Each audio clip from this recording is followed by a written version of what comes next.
എൻ്റെ പേര് അശ്വതി. ഞാൻ ചാലക്കുടിയിൽ നിന്ന് വരുന്നു. ഞാനൊരു അക്രൈസ്തവയാണ്. 2022 ഒക്ടോബറിലാണ് ഞാൻ ആദ്യമായിട്ട് ഉടമ്പടി എടുക്കണേ. ഉടമ്പടി 2-3 തവണ പുതുക്കി ഞാനൊരു തവണ സാക്ഷ്യം പറഞ്ഞിട്ടുണ്ട്.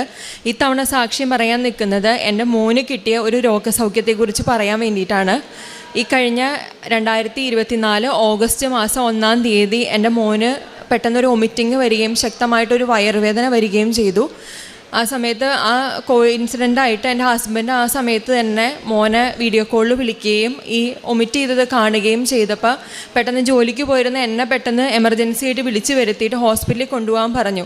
അപ്പോൾ ഹോസ്പിറ്റലിൽ കൊണ്ടുപോയി കഴിഞ്ഞ് മോനെ സ്കാൻ ചെയ്ത് കഴിഞ്ഞപ്പോൾ അവന് ഇൻ്റർസെപ്ഷനാണ്, അതായത് കുടൽ ഇരിക്കുകയാണ്. അപ്പോൾ അവിടുത്തെ സ്കാൻ ചെയ്ത ഡോക്ടർ പറഞ്ഞു പെട്ടെന്ന് എമർജൻസി ആയിട്ട് നിങ്ങൾ അടുത്തുള്ള വലിയൊരു ഹോസ്പിറ്റലിലേക്ക് പോയിക്കോളാൻ പറഞ്ഞു. അങ്ങനെ ഞങ്ങൾക്ക് ഏറ്റവും അടുത്തുള്ളത് രാജഗിരിയാണ്. അങ്ങോട്ടേക്ക് പോയി. അവിടെ ചെന്ന് ഇതിന് മുന്നേ 2-3 തവണ മോന് വയറുവേദന വരികയും അതുപോലെ തന്നെ കുടൽ ചുരുങ്ങി ഇരിക്കുകയും ചെയ്തിട്ടുണ്ട്.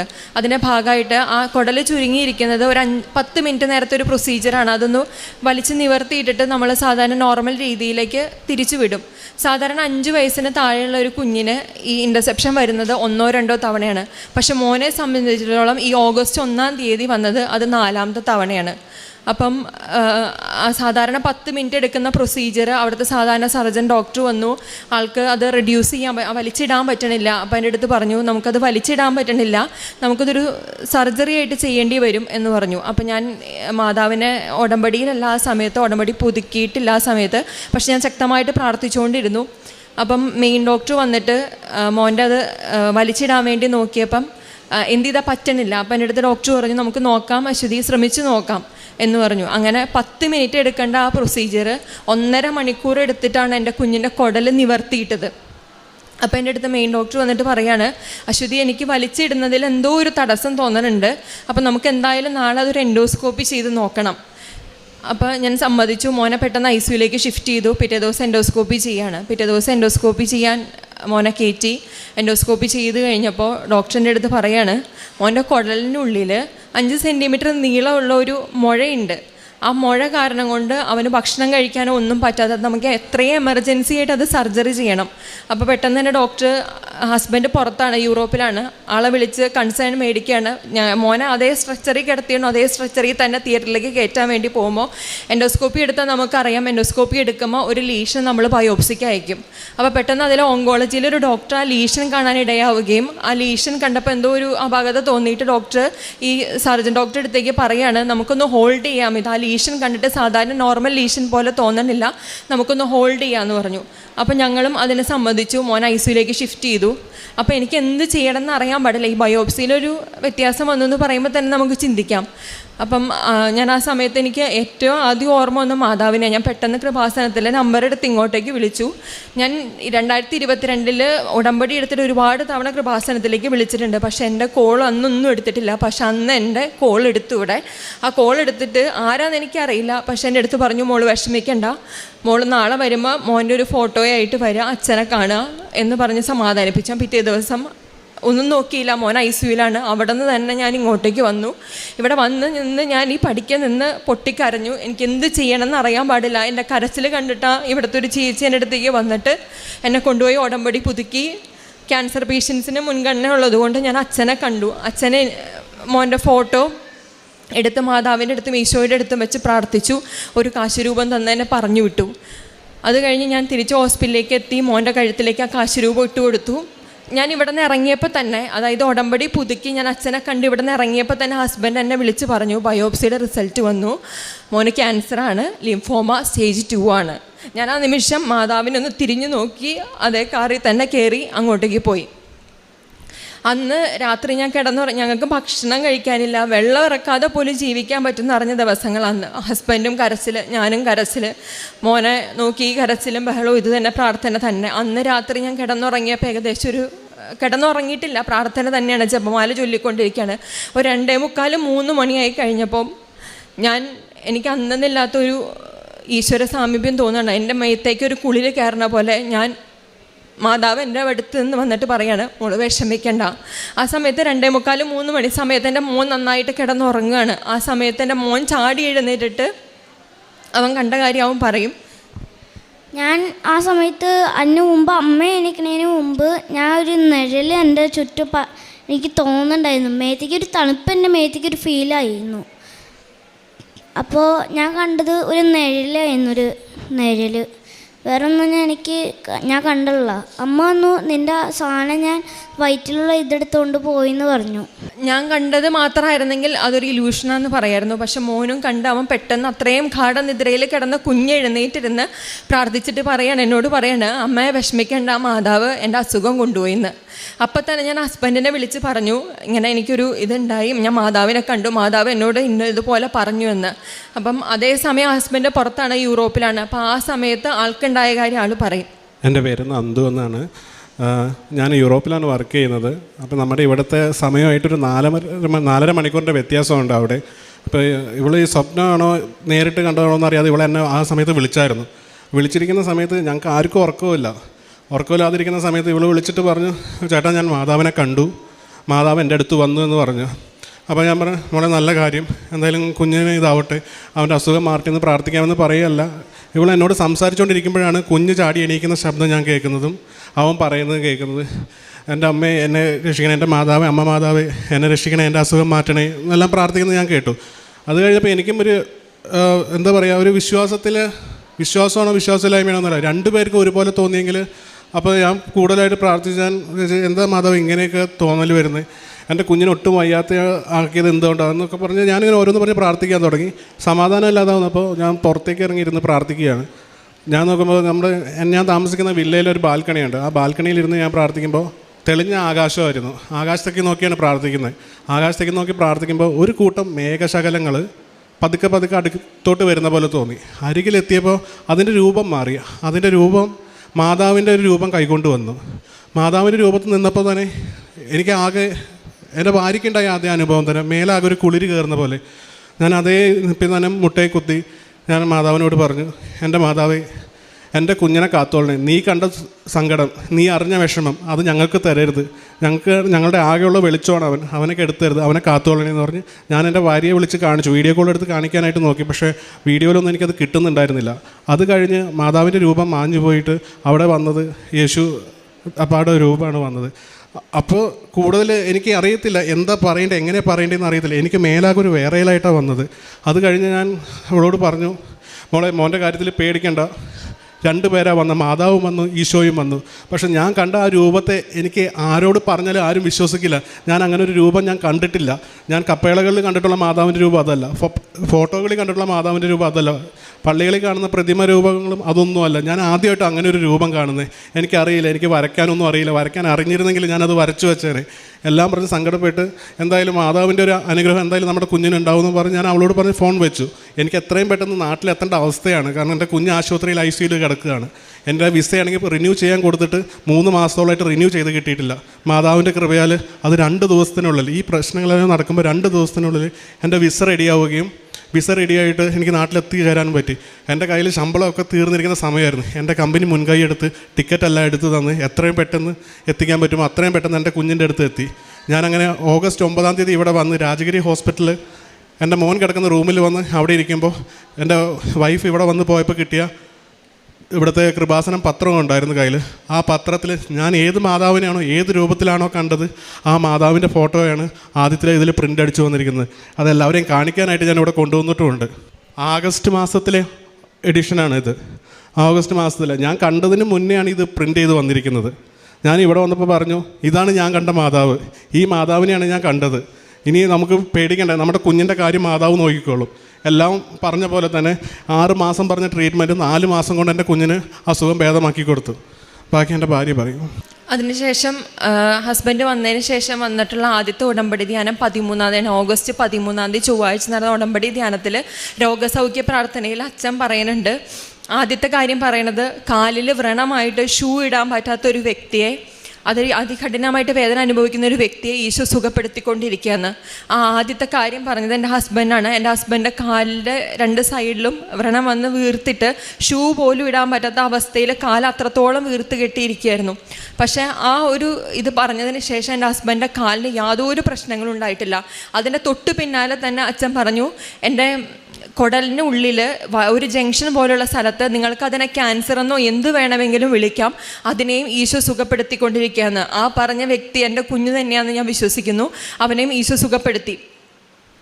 അതിനുശേഷം അവന് 6 സൈക്കിൾ കീമോ പറഞ്ഞു. 6 സൈക്കിൾ കീമോ പറഞ്ഞപ്പോഴും ഞാൻ ഇവിടെ നിന്ന് വന്നു പോയതിന് ശേഷം എല്ലാ ദിവസവും രാത്രി ഒറ്റ ദിവസം പോലും വിശ്വാസ പ്രമാണം ചൊല്ലി ഉടമ്പടി തൈലം പറ്റാതെ എൻ്റെ കുഞ്ഞിനെ ഞാൻ ഉറക്കിയിട്ടില്ല. എപ്പോഴും ഉടമ്പടി തൈലം തൊട്ട് വരട്ടെ ഞാൻ വിശ്വാസ പ്രമാണം ചൊല്ലി മാതാവിനോട് ഈശോയോട് ശക്തമായിട്ട് പ്രാർത്ഥിച്ചുകൊണ്ടിരുന്നു. അത് കഴിഞ്ഞ് 6 സൈക്കിൾ കീമോ വേണമെന്ന് പറഞ്ഞു. പ്രീ മെഡിസിൻ പോലെ ഒരു ടെസ്റ്റ് ഡോസ് നമുക്ക് കൊടുക്കും ഈ കീമോ തുടങ്ങുന്നതിന് മുന്നേ. ആ ടെസ്റ്റ് ഡോസ് കൊടുത്തതിന് ശേഷം അവൻ്റെ ഫസ്റ്റ് സ്കാൻ ചെയ്ത് കഴിഞ്ഞപ്പോൾ മറ്റേത് ഇവൻ്റെ തുടക്കത്തിൽ അവന് ഭക്ഷണം കഴിക്കാൻ പറ്റില്ല, മുഴ ഇങ്ങനെ വീർത്ത് കെട്ടി നിൽക്കുക, എല്ലായിടത്തും കുടലുകൾ ഇങ്ങനെ ചുരുങ്ങി പിണഞ്ഞ് കിടക്കുകയാണ്. പക്ഷേ ഈ ഒരു പ്രീ മെഡിസിൻ പോലും കൊടുത്തിട്ട് അവൻ ആദ്യത്തെ സ്കാൻ ചെയ്ത് കഴിഞ്ഞപ്പോൾ അതിലൊരൊറ്റ ഇൻ്റർസെപ്ഷൻ പോലുമില്ല, ഒരു കുടലുകൾ പോലും ചുരുങ്ങിയിരിക്കണില്ല, എല്ലാം നിവർന്ന് അതിൻ്റെ പൂർവ്വസ്ഥിതിയിൽ നിൽക്കണു. അതുകൂടി കണ്ടപ്പോൾ അവിടുത്തെ എല്ലാ ഡോക്ടേഴ്സിനും അതൊരു അത്ഭുതമായിരുന്നു. അവനൊരു മിറാക്കിൾ ബേബിയാണെന്നാണ് പറയുന്നത്. കാരണം നഴ്സുമാർക്കും ഡോക്ടേഴ്സിനൊക്കെ ഭയങ്കര അത്ഭുതം. കാരണം കൃത്യമായിട്ട് മെഡിസിൻ പോലും ചെയ്തിട്ടില്ല. അതിന് മുന്നേ എൻ്റെ കുഞ്ഞിൻ്റെ കുടലുകളെല്ലാം നിവർന്നിരുന്നു, അവന് ഭക്ഷണം. അപ്പോൾ ഡോക്ടർ പറഞ്ഞു ഇതിന് മുന്നേ അവന് ഫ്ലൂയിഡ് മാത്രമാണ് കഴിക്കാൻ പറ്റിയിരുന്നത്, വെള്ളം മാത്രമേ ഇറക്കാൻ പറ്റുള്ളൂ, കുടൽ ചുരുങ്ങിയിരിക്കുന്നത് കൊണ്ട് ഭക്ഷണം കഴിക്കാൻ പറ്റില്ല. അപ്പം അവനെപ്പോഴും എൻ്റെ അടുത്ത് ചോദിക്കും, അമ്മ എനിക്ക് ഇത്തിരി കഞ്ഞിയെങ്കിലും തരുമോ, എനിക്ക് വെള്ളം വേണ്ട, ഇച്ചിരി കഞ്ഞി, ഒരു സ്പൂൺ കഞ്ഞിയെങ്കിലും തന്നാൽ മതി എന്ന് പറഞ്ഞ് ചോദിക്കുമായിരുന്നു അവൻ. പക്ഷേ അവൻ്റെ കുടൽ നിവർന്നോട് ഡോക്ടേഴ്സ് അവനോട് പറഞ്ഞു നിനക്കിനി സുഖമായിട്ട് ഭക്ഷണം കഴിക്കാം. അങ്ങനെ ഏറ്റവും ആദ്യത്തെ അനുഗ്രഹം കിട്ടിയത് എൻ്റെ കുഞ്ഞിന് ഭക്ഷണം കഴിക്കാനുള്ള അനുഗ്രഹമാണ്. അതിനുശേഷം 6 സൈക്കിൾ കീമോ തുടങ്ങാമെന്ന് പറഞ്ഞു. ആദ്യത്തെ കീമോ സൈക്കിൾ കഴിഞ്ഞപ്പോൾ മോന് സൈഡ് എഫക്ട്സ് ഉണ്ടായി. അപ്പോഴും ഞങ്ങൾ ശക്തമായിട്ട് പ്രാർത്ഥിച്ചുകൊണ്ടിരുന്നു. അവന് വായുടെ ഉള്ളിൽ തൊലി പോവുകയൊക്കെ ചെയ്തിരുന്നു. അപ്പോൾ ഞാൻ ഇവിടുത്തെ ഉടമ്പടി ഉപ്പ് വെള്ളത്തിൽ കലക്കിയിട്ട് ഞാൻ തൊട്ട് പുരട്ടി കൊടുക്കും, അതുപോലെ തൈലം പുരട്ടി കൊടുക്കും. അത് അവനോട് ശക്തമായിട്ട് ഇനി ഒരു സൈഡ് എഫക്റ്റ് എൻ്റെ കുഞ്ഞിനെ കൊണ്ട് താങ്ങാൻ പറ്റില്ല, അവൻ അന്നീ കാക്കണേ എന്ന് പറഞ്ഞ് പ്രാർത്ഥിച്ചു. അതിൻ്റെ ഫലമായിട്ട് തുടർന്നുള്ള സൈക്കിളുകളിൽ അവന് യാതൊരു സൈഡ് എഫക്റ്റ്, ഡോക്ടേഴ്സിന് വരെ അത്ഭുതമാണ്. കാരണം ഒരു സൈക്കിൾ കഴിഞ്ഞ ഒരു കുഞ്ഞ് ഒരു സൈക്കിൾ കഴിഞ്ഞ് കഴിയുമ്പോൾ അവൻ അപ്പോൾ തന്നെ അതിൻ്റെ സൈഡ് എഫക്റ്റുകൾ തുടങ്ങും. പക്ഷേ എൻ്റെ കുഞ്ഞിന് ഒരു സൈഡ് എഫക്റ്റും അധികം വരാതെ മാതാവ് അവനെ കാത്തു. അതുപോലെ 6 സൈക്കിൾ വേണമെന്ന് പറഞ്ഞത് അവന് 4 സൈക്കിൾ, 6 മാസം കംപ്ലീറ്റ് ട്രീറ്റ്മെൻറ്റ് പറഞ്ഞത് 4 സൈക്കിളും കൊണ്ട് അവർ സൈക്കിൾ നിർത്തി. ഈ 4 സൈക്കിൾ കഴിഞ്ഞപ്പോൾ ഡോക്ടേഴ്സ് ലാസ്റ്റ് പെറ്റ് സ്കാൻ വെച്ചേക്കാണ്, ഇനി സൈക്കിൾ കണ്ടിന്യൂ ചെയ്യണോ അതോ ട്രീറ്റ്മെൻറ്റ് നിർത്തണോ എന്നറിയാൻ. അഥവാ ഇനി ആ മുഴ പൂർണ്ണമായിട്ട് അവിടെ നിന്ന് പോയിട്ടില്ല എങ്കിൽ സൈക്കിൾ റീകണ്ടിന്യൂ ചെയ്യേണ്ടി വരുമെന്ന് പറഞ്ഞു. അങ്ങനെ അതിനു മുമ്പ് ഒക്ടോബർ 29 ഉടമ്പടി ധ്യാനത്തിൽ അച്ഛനെ പറയുന്നുണ്ട് 6 എന്ന് പറയുന്ന ഒരു ഡേറ്റ് കാണിക്കുന്നുണ്ട് എന്ന്. അപ്പം ഞാൻ ആ സമയത്ത് പ്രാർത്ഥിച്ചു, എൻ്റെ മോൻ്റെ കാര്യം പറഞ്ഞില്ലല്ലോ, എന്തുകൊണ്ട് നവംബർ 4 അവന് പെറ്റ് സ്കാൻ പറഞ്ഞേക്കണേ, ആ സമയത്ത് ആ ഒരു ഡേറ്റ് അച്ഛൻ പറഞ്ഞിരുന്നെങ്കിൽ എന്ന് ഞാൻ ആഗ്രഹിച്ചു. ശക്തമായിട്ട് പ്രാർത്ഥിച്ചു, എല്ലാവരും പ്രാർത്ഥിച്ചു അവന് വേണ്ടിയിട്ട്. നവംബർ 4 ഞങ്ങൾ പെറ്റ് സ്കാൻ എടുത്തപ്പോൾ ഡോക്ടേഴ്സ് പറഞ്ഞു അവൻ്റെ മേത്ത് ക്യാൻസറസ് ആയിട്ടുള്ള ഒരു സെല്ലുകളും ഇല്ല. പക്ഷേ അവൻ്റെ ആ ക്യാൻസർ ഉണ്ടായിരുന്ന ആ മുഴയുടെ സ്ഥാനത്ത് ഡെഡ് സെല്ലുകൾ കൂടിയിട്ട് അവിടെ അതൊരു ഇതായിട്ട് കുമിഞ്ഞു കൂടി കിടക്കുകയാണ്. അതിന് നമുക്ക് സർജറി ചെയ്ത് റിമൂവ് ചെയ്യേണ്ടി വരും, അല്ലാതെ യാതൊരു നിവർത്തിയില്ല എന്ന്. അപ്പം അവിടുത്തെ റേഡിയോളജിസ്റ്റുകളുമായിട്ട് ഡിസ്കസ് ചെയ്തിട്ട് നമുക്ക് നവംബർ 6 ഇതിൻ്റെ റിസൾട്ട് പറയാമെന്ന് പറഞ്ഞു. അങ്ങനെ ഞങ്ങൾ വീട്ടിലേക്ക് തിരിച്ചുപോയി പ്രാർത്ഥിച്ചുകൊണ്ടേയിരുന്നു. നവംബർ 6 വന്നു കഴിഞ്ഞപ്പോൾ ഡോക്ടറിൻ്റെ അടുത്ത് പറഞ്ഞു ഇതിൻ്റെ റിസൾട്ട് കൊണ്ട് നമുക്ക് കൃത്യമായിട്ട് പറയാൻ പറ്റില്ല, പക്ഷേ നമുക്കൊരു USG കൂടി എടുത്ത് നോക്കാമെന്ന് പറഞ്ഞു. അങ്ങനെ USG എടുക്കാൻ നേരത്തെ ഞാൻ ശക്തമായിട്ട് പ്രാർത്ഥിച്ചുകൊണ്ടിരുന്നു, മാതാവിനൊരു അടയാളം കാണിക്കണേ എന്ന് പ്രാർത്ഥിച്ചുകൊണ്ടിരുന്നു. അപ്പം ഇവൻ്റെ ഡോക്ടർ വന്നിട്ട് അവന് സ്കാൻ ചെയ്യാനുള്ള റെഫർ ചെയ്യാനുള്ള ഡോക്ടറുടെ പേര് എഴുതി തന്നത് മരിയ ജോസഫ് എന്നാണ്. അതാണ് എനിക്ക് മാതാവ് തന്ന ആദ്യത്തെ അടയാളം. അതിനുശേഷം ഇവനെ സ്കാൻ ചെയ്ത് കഴിഞ്ഞിട്ട് ഡോക്ടറിൻ്റെ അടുത്ത് വന്നിട്ട് പറയാണ്, അശ്വതി തിങ്കളാഴ്ച കണ്ട യാതൊരു ഡെഡ് സെല്ലുകളോ അങ്ങനെ ഒന്നും അവൻ്റെ ശരീരത്തിൽ കാണാനില്ല, അവിടെ അത്രയും ക്ലിയറായിട്ട് കിടക്കണു എന്ന് പറഞ്ഞു. അതിന് ഇനി നിങ്ങളൊന്നും ചെയ്യേണ്ട കാര്യമില്ല, അവൻ്റെ ട്രീറ്റ്മെൻറ്റ് സ്റ്റോപ്പ് ചെയ്യാണ്, അവൻ്റെ മെഡിസിനുകൾ സ്റ്റോപ്പ് ചെയ്യാണ്, അവൻ പൂർണ്ണ ആരോഗ്യത്തോടെ ഇരിക്കണം. അങ്ങനെ 6 മാസം ട്രീറ്റ്മെൻറ്റ് വേണം എന്ന് പറഞ്ഞ സ്ഥാനത്ത് വെറും 3.5 മാസം കൊണ്ട് ട്രീറ്റ്മെൻറ്റ് തീർത്ത് ഒരു കുഴപ്പമില്ലാതെ സർജറി എല്ലാം ഒഴിവാക്കി പൂർണ്ണ ആരോഗ്യത്തോടെ മാതാവ് ഈശോ എൻ്റെ കുഞ്ഞിനെ ഞങ്ങൾക്ക് തിരിച്ചു തന്നു. മോൻ്റെ അസുഖം ഇതാണെന്ന് കൺഫേം ആയ സമയത്ത് ഞങ്ങൾക്ക് എന്ത് ചെയ്യണം എന്നറിയത്തില്ല. പക്ഷേ ഞങ്ങൾ ഒരു കാര്യം തീരുമാനിച്ചിരുന്നു, ഇവൻ ഈ ഭൂമിയിലുണ്ടെങ്കിൽ മാത്രമേ ഞങ്ങൾ ഈ ഭൂമിയിലുണ്ടാവുള്ളൂ. പക്ഷേ അമ്മ മാതാവിൻ്റെ തീരുമാനം വേറെയായിരുന്നു. ഞങ്ങൾക്ക് 3 പേർക്കും കൂടി പുനർജന്മം തന്നതാണ് അമ്മ മാതാവ്. ഈ കൃപാസനം എന്നൊരു നാമം നമ്മുടെ മനസ്സിൽ വന്നിട്ടുണ്ടെങ്കിൽ അതിൻ്റെ അർത്ഥം മാതാവ് നമ്മുടെ ഉള്ളിൽ പ്രവർത്തിച്ചു തുടങ്ങിയെന്നാണ്. ഒരിക്കലും അമ്മ മാതാവിന് ഒരിക്കലും തൻ്റെ മക്കളുടെ സങ്കടം കാണാതിരിക്കാൻ പറ്റില്ല. അതിന് ഏറ്റവും വലിയ സാക്ഷിയാണ് ഞാനിപ്പോൾ പറഞ്ഞത്. അതാണ് ഇവിടെ നിൽക്കുന്നത്. എൻ്റെ കുഞ്ഞിങ്ങനെ നിൽക്കുന്നത് ഇങ്ങനെ ആയിരുന്നില്ല ഞങ്ങളൊരു കഴിഞ്ഞ 3 മാസം. എൻ്റെ കുഞ്ഞിന് മര്യാദയ്ക്ക് ഭക്ഷണം ഇറക്കാനൊക്കെ ബുദ്ധിമുട്ടായിരുന്നു.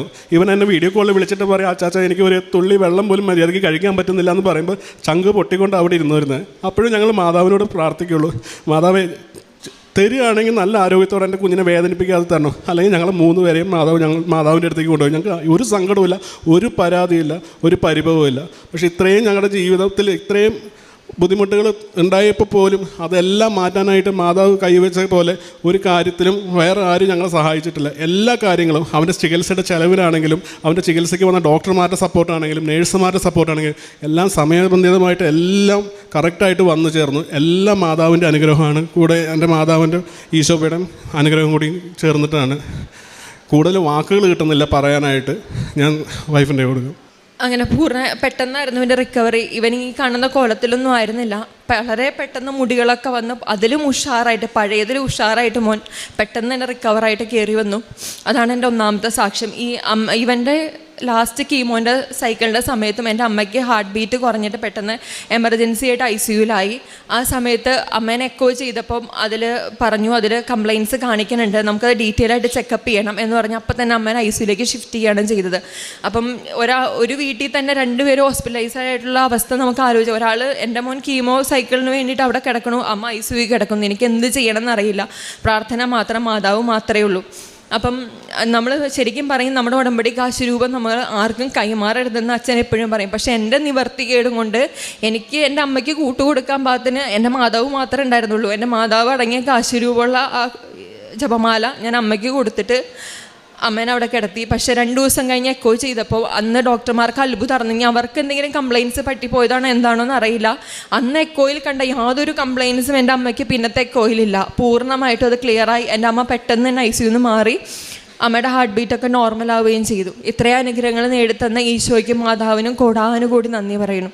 കാരുണ്യ പ്രവർത്തികളായിട്ട് ഞങ്ങൾ ചെയ്തുകൊണ്ടിരുന്നത് ആ ഒരു അവസ്ഥയിൽ പത്രം മേടിച്ച് കൊണ്ടുവരുന്നെങ്കിലും എനിക്ക് പത്രം കൊടുക്കാനുള്ള ഇതുണ്ടായില്ല. പക്ഷെ മാതാവിൻ്റെ ഒരു സാന്നിധ്യം ആ ഹോസ്പിറ്റലിൽ എല്ലാവരും അറിഞ്ഞതിന് ശേഷം, പ്രത്യേകിച്ച് മോൻ്റെ ഇത് അറിഞ്ഞപ്പോൾ പെട്ടെന്ന് ഞങ്ങളുടെ മുറിയുടെ ഫ്രണ്ടിലേക്ക് എല്ലാവരും വരികയും അവിടെ നിന്ന് പ്രാർത്ഥിക്കുകയൊക്കെ ചെയ്തു. അങ്ങനെ അവിടുത്തെ സിസ്റ്റർമാർ തന്നെ എന്നോട് പത്രം ചോദിച്ച് എന്നോട് മേടിച്ചുകൊണ്ട് പോകും. അവിടെ ഉള്ളവർക്ക് ഞാൻ പത്രം വിതരണം ചെയ്തു.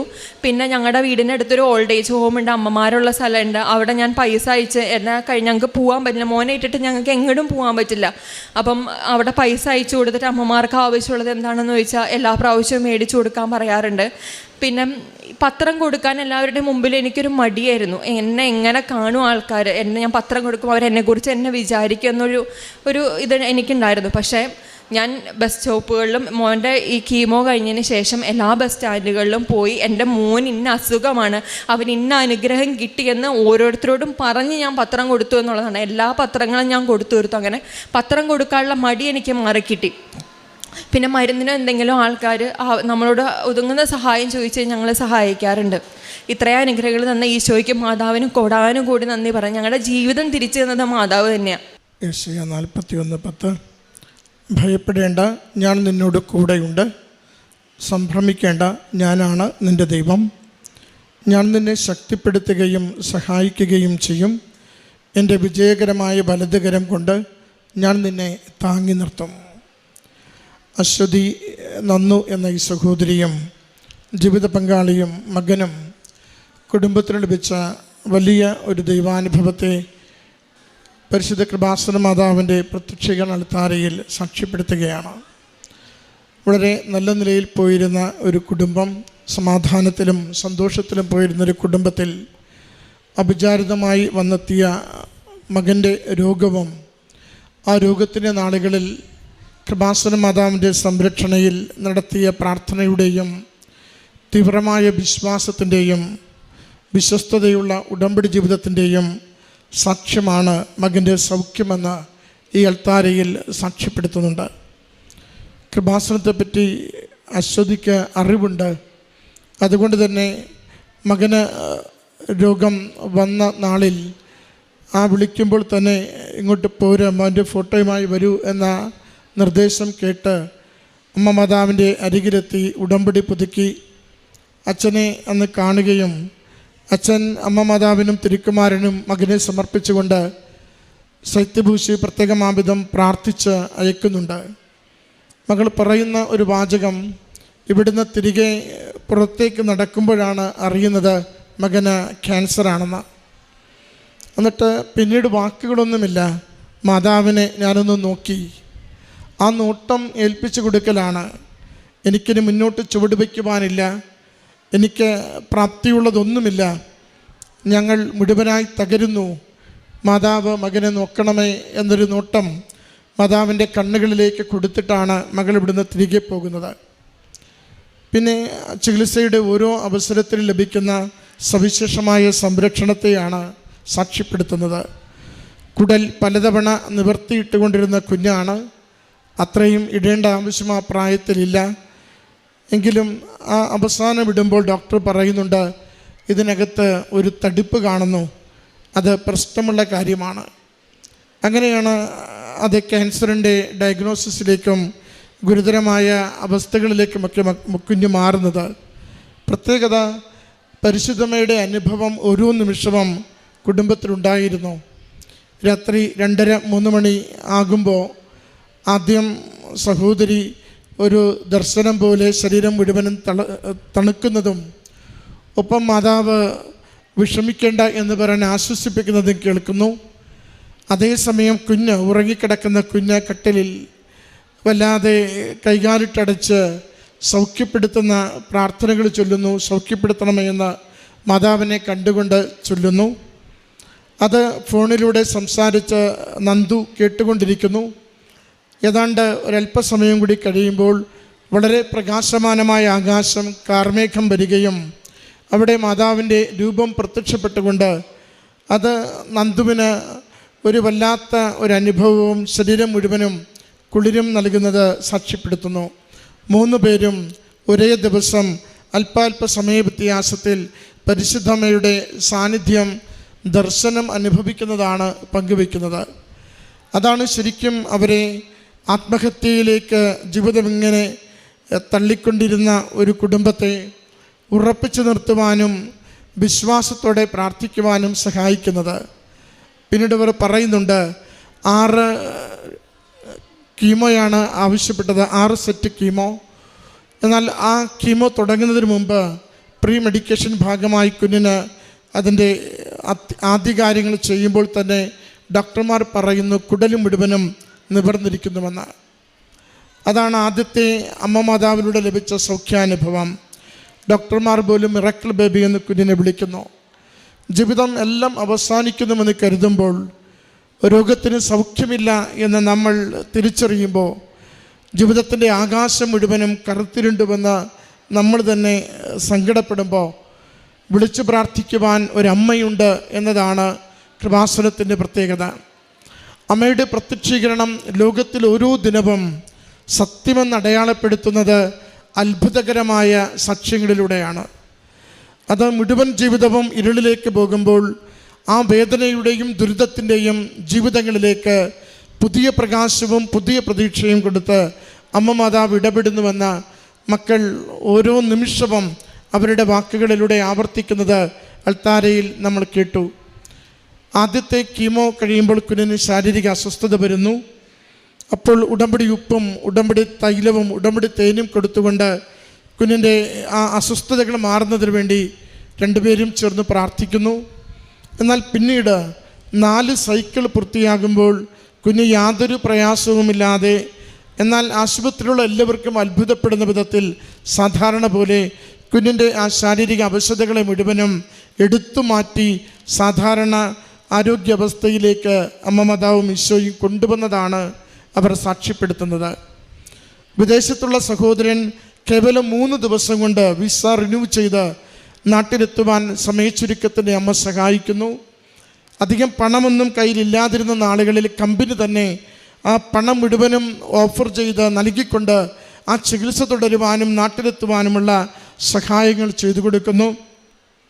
നമ്മൾ നിലം പറ്റുമ്പോൾ നമുക്ക് വേണ്ടി എഴുന്നേറ്റ് നിന്ന് സഹായിക്കുന്ന ഒരമ്മയുടെ സംരക്ഷണമാണ് പ്രത്യക്ഷീകരണത്തിൻ്റെ മാതാവ് നമുക്ക് കൈമാറുന്നത്. അത് ഈ കുടുംബം ലോകത്തോട് വിളിച്ചു പറയുകയാണ്. 4ാമത്തെ സൈക്കിൾ കീമോ കഴിയുമ്പോൾ പെറ്റ് സ്കാൻ എടുക്കുമ്പോൾ ഡോക്ടർമാർ പറയുന്നുണ്ട്, കൊച്ചിൻ്റെ ശരീരത്തിൽ ക്യാൻസറിൻ്റെ അണുക്കളൊന്നും കാണുന്നില്ല, എന്നാൽ ഒരിടത്ത് ഡെഡ് സെൽസിനെ കാണുന്നുണ്ട്, അത് ചിലപ്പോൾ ഒന്ന് സർജറി ചെയ്യേണ്ടി വരും. അപ്പോഴും ഒട്ടും നിരാശപ്പെടാതെ പരിശുദ്ധമ്മയിൽ പൂർണ്ണമായി ശരണപ്പെട്ട് സാക്ഷ്യത്തിൽ സൂചിപ്പിക്കുന്നത് പോലെ ഉദരത്തിൽ കുരിശടയാളം വരച്ച് തൈലം പൂശി പരിശുദ്ധമ്മയ്ക്കും തിരുക്കുമാരനും സൗഖ്യപ്പെടുത്തുവാൻ വേണ്ടി ഈ കുടുംബം മകനെ ഏൽപ്പിച്ചു കൊടുക്കുന്നതാണ് സാക്ഷ്യപ്പെടുത്തുന്നത്. 2 ദിവസം കഴിയുമ്പോൾ UAC എന്ന് പറയുന്ന മറ്റൊരു പരിശോധന കൂടുതൽ ഡീറ്റെയിൽഡായിട്ട് ചെയ്യുമ്പോൾ അവർ പറയുന്നു, ശരീരത്തിൽ യാതൊരു അണുക്കളോ യാതൊരു തടിപ്പോ ഡെഡ് സെൽസ് കുമിഞ്ഞുകൂടിയ ഇടമോ ഒന്നുമില്ല, അത് കുടൽ മുഴുവനും ക്ലിയർ ആയിരിക്കുന്നുവെന്ന്. പ്രിയമുള്ളവരെ, അത്ഭുതകരമായിട്ട് ഇന്നും ദൈവം ജീവിച്ചുകൊണ്ട് മനുഷ്യൻ്റെ ക്ലേശങ്ങളെയും രോഗങ്ങളെയും ദുഃഖങ്ങളെയും ഏറ്റെടുത്ത് സൗഖ്യവും സമാശ്വാസവും നൽകുന്നുവെന്ന് വചനത്തിലൂടെ ഉറപ്പിക്കുകയാണ്, സാക്ഷ്യത്തിലൂടെ നമുക്ക് പങ്കുവയ്ക്കുകയാണ്. പിന്നീടും അവർ പറയുന്നുണ്ട്, അച്ഛൻ സാക്ഷ്യത്തിലൂടെ ഉടമ്പടി ധ്യാനത്തിൽ അച്ഛൻ സന്ദേശം കൈമാറുന്നു. ഒന്ന്, കാലിൽ ചെരുപ്പിട്ട് നടക്കുവാൻ പറ്റാത്തൊരു വ്യക്തി സൗഖ്യപ്പെടുന്നുവെന്ന്. അത് അശ്വതി പറയുന്നുണ്ട്, നന്ദു കാല് മുഴുവനും അത് പൊട്ടിയിട്ട് ചെരുപ്പിട്ട് നടക്കുവാൻ പോലും ആവാതെ ക്ലേശിച്ച ദിവസങ്ങളിലാണ് ആ സന്ദേശം കിട്ടിയത്. അതോടെ ആ പൂർണ്ണമായും കാല് സൗഖ്യപ്പെട്ടു. പിന്നീട് മരുന്നൊന്നും ഉപയോഗിക്കേണ്ടി വന്നില്ല. വീണ്ടും മകന് വേണ്ടി ഒരു സന്ദേശം ആഗ്രഹിച്ചു കൊണ്ടിരിക്കുമ്പോൾ അച്ഛൻ പറയുന്നുണ്ട്, 6 എന്ന അക്കം കാണുന്നുവെന്ന്. പ്രത്യേകിച്ചൊന്നും ആ നിമിഷം ആ അക്കത്തെക്കുറിച്ച് തോന്നിയില്ല. പിന്നീട് മകൾ പറയുന്നു, നവംബർ 4-ാം തീയതി മകൻ്റെ അവസാന പരിശോധനകൾ നടക്കുന്നു. നവംബർ 6-ാം തീയതി കുഞ്ഞ് പൂർണ്ണമായും ആരോഗ്യവാനാണ്, മരുന്നോ ചികിത്സയോ ഒന്നും വേണ്ട എന്ന് പറഞ്ഞ ഡോക്ടർമാർ അവന് ഫിറ്റ്നസ് സർട്ടിഫിക്കറ്റ് കൊടുക്കുന്നു, അല്ലെങ്കിൽ പൂർണ്ണ സൗഖ്യത്തിൻ്റെ ആ ഒരു വെളിപ്പെടുത്തൽ മകനെ കൈമാറുന്നുവെന്ന്. പ്രിയമുള്ളവരെ, ഓരോ വാക്കിലും അശ്വതിയും നന്ദുവും പറഞ്ഞത്, ദൈവനാമത്തെ മഹത്വപ്പെടുത്തി ജീവിക്കുമ്പോൾ ദൈവം കൂടെ ഇറങ്ങി വന്ന് പ്രവർത്തിക്കുമെന്നാണ്. നമ്മൾ ഏത് വിശ്വാസ രീതിയിൽ ജീവിക്കുന്നവരാണെങ്കിലും കൃപാസന മാതാവിലേക്ക് ശരണപ്പെടുമ്പോൾ ഈ ആലയത്തിൽ ജീവനോട് പ്രത്യക്ഷപ്പെട്ട അമ്മ ലോകത്തിന് അടയാളങ്ങളിലൂടെ ഞാൻ ജീവിക്കുന്നു, ഞാൻ സഹായിക്കുന്നു, ഞാൻ ലോകം മുഴുവനും ദൈവനാമത്തെ മഹത്വപ്പെടുത്തുന്നതിന് ഒരു സൈന്യത്തെ തന്നെ ഒരുക്കുന്നുവെന്ന് സാക്ഷ്യപ്പെടുത്തുന്ന അടയാളമാണ് ഈ കുടുംബം നമ്മളോട് പങ്കുവെക്കുന്നത്. നമ്മുടെ ജീവിത സാഹചര്യങ്ങളെ, വലിയ രോഗദുരിതങ്ങളെ, ആർക്കും പരിഹരിക്കുവാനാവാത്ത പ്രശ്നങ്ങളെ എല്ലാം അവസാനിച്ചുവെന്ന് കാണുന്ന ജീവിതത്തിൻ്റെ അവസ്ഥകളെ കൃപാസന മാതാവിൻ്റെ തിരുനടയിൽ സമർപ്പിച്ച് സൗഖ്യത്തിനും സംരക്ഷണത്തിനും സഹായത്തിനും വേണ്ടി പ്രാർത്ഥിക്കാം. ഈ കുടുംബത്തിന് ലഭിച്ച ഈ വലിയ അനുഗ്രഹങ്ങൾക്ക് നന്ദി പറഞ്ഞുകൊണ്ട് കരങ്ങളടിച്ച് ഈ സാക്ഷ്യം നമുക്ക് സമർപ്പിക്കാം.